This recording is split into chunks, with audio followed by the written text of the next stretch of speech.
Bonjour à tous. Maintenant, je vais vous parler de la durabilité des matériaux et plus précisément la corrosivité atmosphérique, plus précisément dans le domaine, dans le contexte tropical. Et aussi introduire par la même occasion le projet Carcoren, qui est un projet de recherche qui va être lancé sous peu par le CIRBAT. Donc très rapidement, je vais faire une petite présentation du laboratoire, expliquer ce qu'on peut faire chez nous. Ensuite, la problématique et le contexte, le pourquoi de ce projet et description du projet. Donc tout d'abord, le laboratoire de vieillissement des matériaux, c'est un des 3 labos du CIRBAT. Donc vous avez eu les présentations, les super présentations de mes collègues juste avant. Donc le LVM est né suite à une volonté de créer un laboratoire à La Réunion sur la durabilité des matériaux pour éviter l'envoi des échantillons en métropole. Donc c'était un projet porté par la CMA qui s'est concrétisé 2 ans plus tard par la labellisation du CIRBAT. Ensuite, il y a eu toute une étape de recherche de financement. On a pu faire l'achat des enceintes climatiques que je vais vous présenter par la suite. Et c'est en 2015 que le laboratoire a été inauguré, donc c'est le plus jeune labo du CIRBAT. Depuis cela, on a développé les essais, on a mis en place la partie qualité au CIRBAT en général. Et c'est en 2023 qu'on s'est posé aussi la question de la recherche. On s'est positionné sur recherche, mais en même temps, on fait des essais en parallèle. Donc, qu'est-ce qu'on a au CIRBAT? Donc, on a 2 enceintes de vieillissement accéléré contre la corrosion et les UV. Et on peut aussi faire des caractérisations microscopiques, mécaniques, qu'on fait avec des partenaires sur l'île. Donc très rapidement, notre enceinte au brouillard salin qui nous permet de faire du vieillissement accéléré en conditions de synthèse, en pH et température contrôlée. On teste principalement les matériaux ici du secteur du bâtiment, mais on peut également faire sur du bois, plasturgie, textile, etc. On propose des essais selon des normes. Donc là, c'est celle qui est autour du brouillard salin, c'est la 9227. Mais on peut également faire des protocoles sur mesure selon les tests souhaités et donc faire des essais hors normes. Donc, je l'ai dit tout à l'heure, nos laboratoires fonctionnent selon la norme 17025 qui garantit la fiabilité des essais réalisés. Ensuite, notre deuxième enceinte qui permet un vieillissement accéléré contre les UV. Très rapidement, je vais plus m'attarder sur cette figure-là. Donc, qu'est-ce qu'on fait concrètement? Donc là, on a ici l'irradiance spectrale en fonction de la longueur d'onde. Donc, on s'intéresse aux UV, donc on est de 200 à 400 nanomètres. L'irradiance est en watts par mètre carré par nanomètre. Ici, en noir, on a le spectre du Soleil. Et nous, cette grandeur-là, on peut jouer là-dessus pour soit simuler le spectre du Soleil ou alors l'augmenter et faire un vieillissement accéléré sur nos matériaux. On peut également coupler les UV avec l'exposition au brouillard salin, où ça se fait, on est d'abord dans l'enceinte de brouillard salin et ensuite aux UV.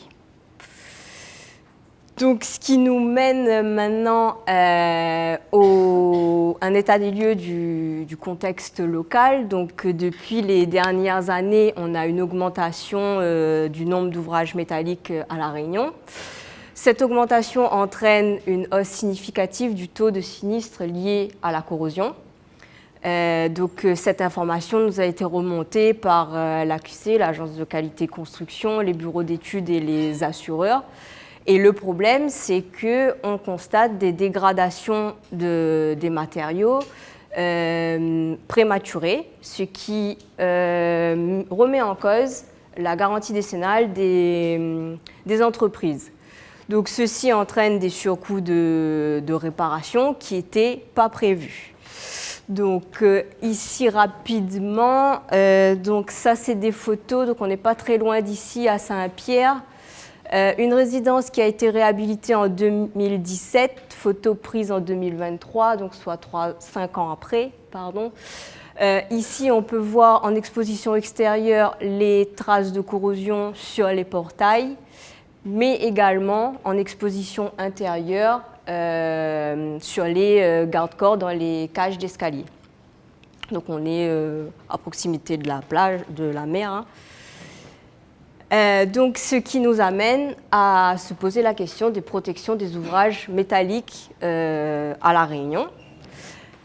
Donc ici, je vous ai mis les étapes de processus sur lesquels on pourrait intervenir, on pourrait étudier pour protéger un ouvrage métallique. Et ces étapes, on voit bien, c'est de la conception à la mise en place, mais aussi par la suite au niveau de l'entretien de ces ouvrages métalliques. On oublie un peu l'entretien une fois que le bâtiment est construit, c'est bien beau, mais c'est comme une voiture. Hein. Une voiture, on a l'obligation de faire une révision. Là, avec ces ouvrages-là, on n'a pas l'obligation, mais il faudrait peut-être travailler là-dessus, une campagne de sensibilisation ou autre. Et donc, ce qui m'amène à introduire le projet CarcoRun pour cartographie de la corrosivité atmosphérique à La Réunion. Donc, c'est un projet financé par Action Logement et dans le cadre de ce projet, nous, on va se placer sur la première étape qui est le choix du matériau et du revêtement à appliquer sur l'ouvrage métallique. Donc l'objectif de ce projet, tout d'abord, une vérification. Est-ce que les normes qui sont spécifiées et employées à La Réunion, est-ce qu'ils sont en adéquation avec le contexte tropical actuel ? Et pour cela, évaluer les contraintes humides et agressives de La Réunion.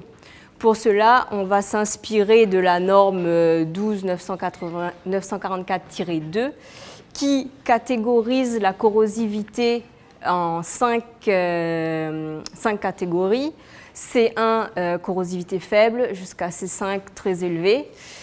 Sauf que cette norme, elle a été faite selon une cartographie européenne et pas tropicale. Et dans cette norme, on peut voir qu'on prend à la fois l'atmosphère extérieure et l'environnement intérieur. Donc, ce qui m'amène à expliquer le déroulement du projet. Donc, on va venir exposer naturellement des éprouvettes d'essai. Ce sera des panneaux métalliques standardisés selon 2 supports qui vous sont présentés ici. Un support sous abri pour simuler l'environnement sous véranda, sous coursive, etc. Et un deuxième support à ciel ouvert, où là, c'est en atmosphère directe avec la corrosion, les UV, etc. Combien de temps? Ça va être une année entière, où on va déposer ces supports grandeur nature sur toute l'île de La Réunion. Et à la fin, on va venir évaluer la vitesse de corrosion et également, pourquoi pas, le potentiel de corrosion de ces panneaux. Donc les supports, très rapidement, ils sont fabriqués en bois. Pour une année, ça tient. Et ici, on aura les éprouvettes qui seront fixées dans le bois selon une orientation précise. Et au sol, vous voyez la platine ici, ça sera fixé sur une dalle de béton pour pouvoir les mettre dans un endroit où il y a peu de circulation. Donc maintenant, vous allez me dire où comment on fait, où est-ce qu'on va déposer ces supports-là? Donc, à La Réunion, bien sûr. Ici, en bleu, c'est les points où on est sûr de pouvoir les poser à l'heure actuelle où je vous parle. Mais c'est aussi l'objet de ma présentation aujourd'hui. On a fait le choix de les déposer chez des particuliers pour des raisons de délai, à savoir collègues, connaissances, entreprises, etc. Et il nous reste des villes sans volontaires. Donc, si jamais dans la salle, vous avez des entreprises, un endroit dans votre jardin, ça prend à peu près 1 mètre carré. On pourra, par la cartographie, extrapoler dans des endroits où on n'a pas pu mettre en place les supports. Donc ça, c'est pour la cartographie. Créer un guide de matériaux qui sera adapté en fonction de la classe de corrosivité dans lequel on aura établi, qui sera établi.